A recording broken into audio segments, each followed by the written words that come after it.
33년간 중전 자리를 지킨 조선 최장수 왕비. 하지만 남편 영조로부터 철저히 외면당하다 생을 마치고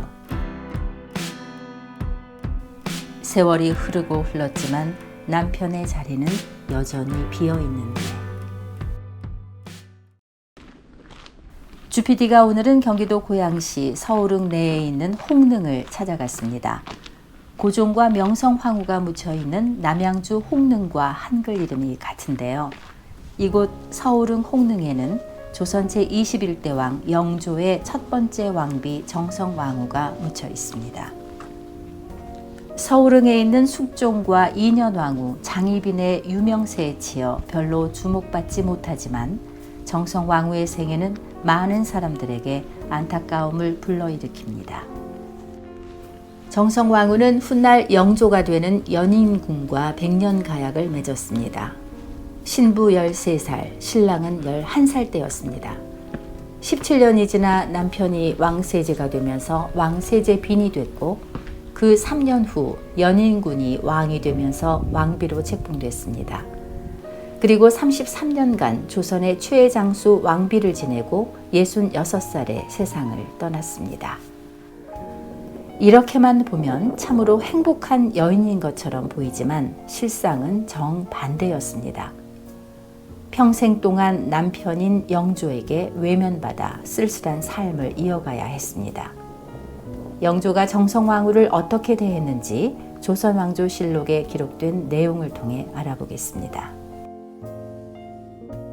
왕비가 생일을 맞으면 신하들이 하례를 드리는 것이 관례였는데 정성왕후의 55번째 생일 때 영조는 생신 하례를 그만두라고 명했습니다. 왕비의 생일과 중종비 단경왕후의 기일이 겹친다는 이유였는데요. 신하들은 그런 이유로 하례를 안 한 적이 없다며 반대했지만 영조가 듣지 않았습니다. 실록에 따르면 영조는 그 다음 해에도 같은 이유로 중전의 탄신 하례를 못하게 했습니다. 몇 년 후 정성왕후가 회갑을 맞게 됐습니다. 조선시대에는 살아서 60살이 된다는 게 큰 경사였습니다. 그래서 민가에서도 성대하게 잔치를 여는 것이 당연한 풍습이었는데요. 왕이나 왕비가 회갑이 됐다면 더 말할 나위가 없었죠. 그런데 영조는 아내 회갑 때 하례 드리는 것도 못하게 했습니다.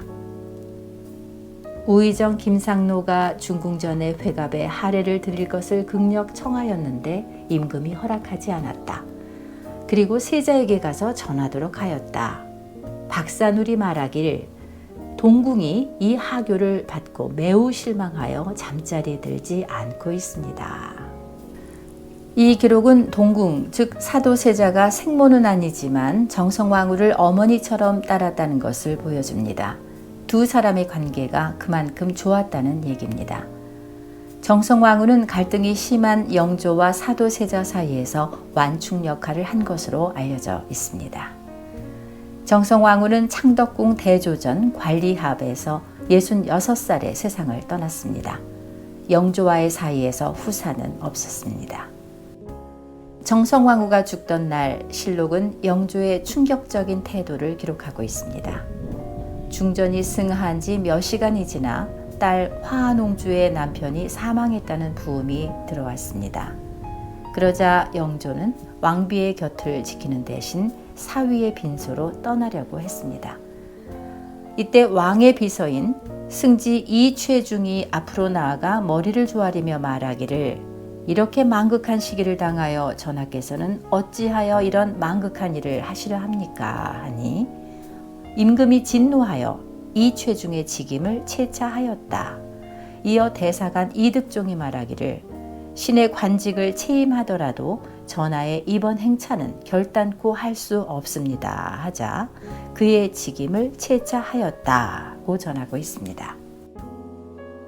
이런 영조의 행동은 어떤 잣대로도 납득할 수 없는 것이었습니다.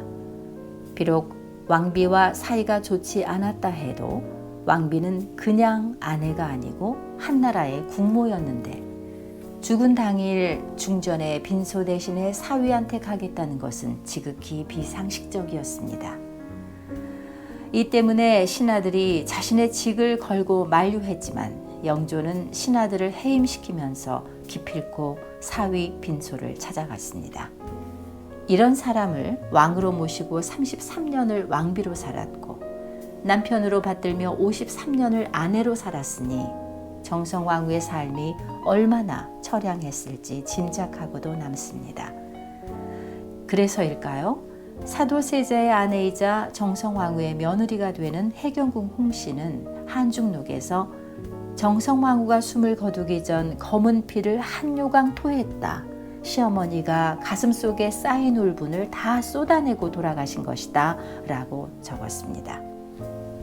그렇다면 영조는 왜 그토록 정성왕후를 미워했을까요? 영조 스스로 그 이유를 말한 적이 없으니 추측만 할 수 있을 뿐인데요. 전해오는 일화에 의하면 혼례를 올린 첫날 밤에 영조가 신부에게 손이 왜 이렇게 곱냐고 물었더니 사대부 가문에서 태어나 손에 물을 묻히지 않고 고생을 안 해서 그렇다 하고 답한 것이 화근이 됐다고 합니다. 어머니가 천한 무술이 출신이어서 자격지심을 갖고 있던 영조에게 신부의 그 말이 컴플렉스를 자극해서 그 순간부터 남남이 됐다는 것입니다. 영조 자신이 못마땅해야 하는 사도세자를 정성왕후가 감싸줬기 때문에 미워하게 됐을 것이라는 추측도 있습니다. 이유가 무엇이든 영조의 성격적 결함이 그 바탕이 됐을 것이라는 점은 분명해 보입니다. 영조는 사람을 편애하고 한 번 찍히면 끝까지 미워하며 충동적이고 괴팍한 성격을 지니고 있었습니다. 나라는 잘 다스렸을지 몰라도 그런 성격을 직접 겪어야 했던 가족들에게는 큰 고통이었을 것 같습니다. 정성왕후가 죽고 홍릉을 조성하면서 영조는 아내의 봉분 옆에 땅을 비워놓았습니다. 자신이 죽으면 매장될 땅이었습니다. 19년 후 영조가 숨졌습니다. 재위기간 52년으로 최장수 임금을 지냈습니다. 그런데 그때 비워둔 자리가 지금까지 그대로입니다. 무덤의 주인을 나타내는 표석에도 영조 임금의 이름을 새겨넣을 공간이 이렇게 비워져 있습니다. 영조는 어디로 갔을까요? 영조의 뒤를 이어 즉위한 정조는 할아버지의 유지를 받들지 않았습니다. 할머니 정성왕후가 있는 고양시와 정반대쪽에 있는 경기도 구리시 동구릉내 월릉에 모셨습니다.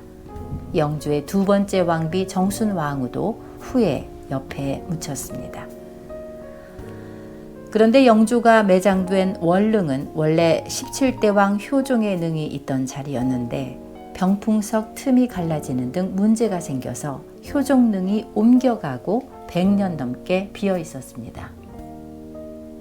있던 능도 옮겨야 했던 흉지에 영조를 모신 셈인데요. 정조가 왜 그렇게 했는지는 그냥 상상력에 맡겨야겠습니다. 아무튼 이런 곡절 때문에 정성왕후는 죽어서도 홀로 잠들어 있습니다. 혹자는 살아서도 혼자, 죽어서도 혼자이니 더 불쌍하다고 합니다. 그럴까요? 문득 정성왕후에게 물어보고 싶어집니다. 왕비님, 곁에 남편이 없어서 아쉬운가요? 아니면 죽어서라도 남편에게서 벗어나니 좋으신가요? 주PD의 역사 여행이었습니다. 고맙습니다.